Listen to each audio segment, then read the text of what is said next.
What's up guys, I'm KBHD here.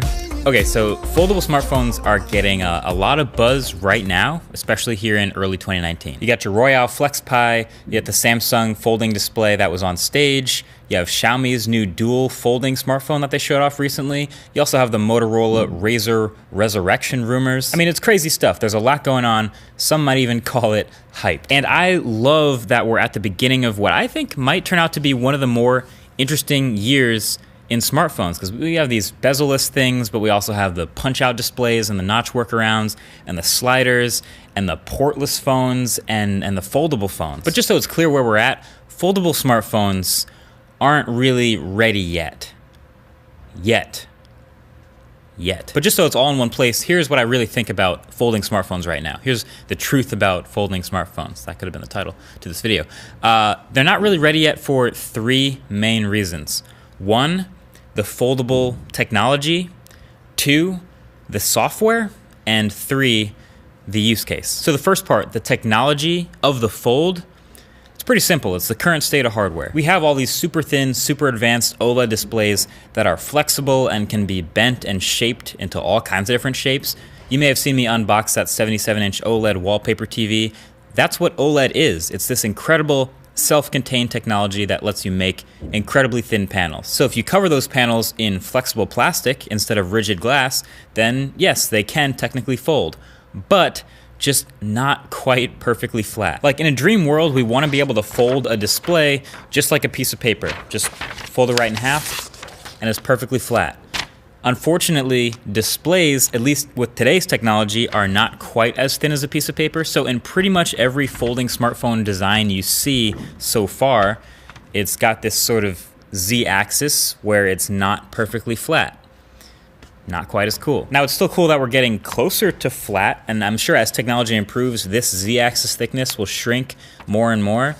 There's also different ways to fold it. If you want to fold it outward, or that Xiaomi concept had two outward folds, and also the one that Samsung showed on stage seemed like an inward fold, so we're still experimenting with that too. But the basic gist is when you examine the flexible OLEDs that we're using today, in something as small as a phone, you want that to be a really tight angle. And with today's technology, it's not yet. Then I said number two is the software. And this kind of goes hand in hand with the last point, but have you ever seen the software on a folding phone? Like, it's just not good. It's pretty rough. And even if the technology was so good that it folded completely flat, the software that I've seen on the couple of folding phone concepts that have come to life, pretty rough. Like even in that Xiaomi video, which I think so far we can agree has been one of the coolest, best folding phone concepts we've seen so far, if you watch the actual folding happening, there's just a gratuitous amount of animations. 1, 2, 3, 4, 5, 6? Was that 6 different things happening? 1, 2, 3, 4, 5, then an extra 6th rotation out of nowhere. My God. Also, notice he didn't unfold it anywhere in that video. I don't know if it would have had the same effect, but I'm sure that's a little more difficult prying the back of it off. Anyway, I'm sure the ideal effect of the software is this like perfect expansion or contraction of the icons of the video or whatever you're watching as you fold it. Like kind of like dragging a browser window if you've got one of those responsive websites in it. It just kind of expands or shrinks based on how big or small it is.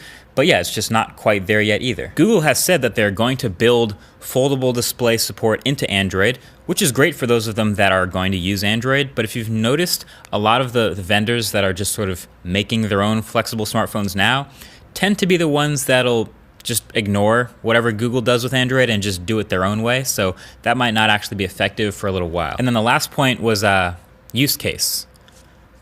Why do we want folding phones? Why do we want them anyway? Like, I know they're cool, but why do you want a folding phone? Now, don't get me wrong. I think it's amazing. I think it's dope tech, and I want them to keep working on getting the technology better, getting the fold tighter and the software smoother and making everything thinner.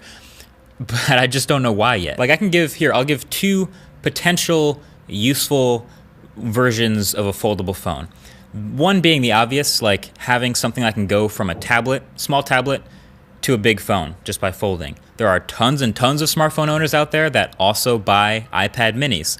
Imagine if you could have them all on one device. Even if it is more expensive than a regular phone, having a 2-in-1 that effectively can be a good 7-inch tablet And a good 4-inch smartphone would be way cooler than having to buy both. And the other is actually that Razr flip phone concept resurrection I've seen floating around. It's all renders and just ideas at this point. But what if Motorola brought back that Razr today, one of the most iconic flip phones in history, but with the technology of a folding display phone? So that would be kind of one of the first times I'd actually think, okay, that would be a cool way to have a folding phone. But obviously the technology that we have today is nowhere near what we're seeing in that render, and the fold isn't that tight yet, and the software isn't that good yet. So I think we can work towards something like that aspirationally. That would be cool. But outside of those two things, I just kind of, I don't know, I'm out of ideas. I actually got to play with the Royale Flex Pi at CES, and I'll show you the footage, and that's the world's first flexible, like fold-in-half smartphone. And while it was really cool to see that, it was also a perfect example of those three things not being ready. So it's this outward folding 7-inch OLED display with plastic instead of glass, and this big hinge in the middle.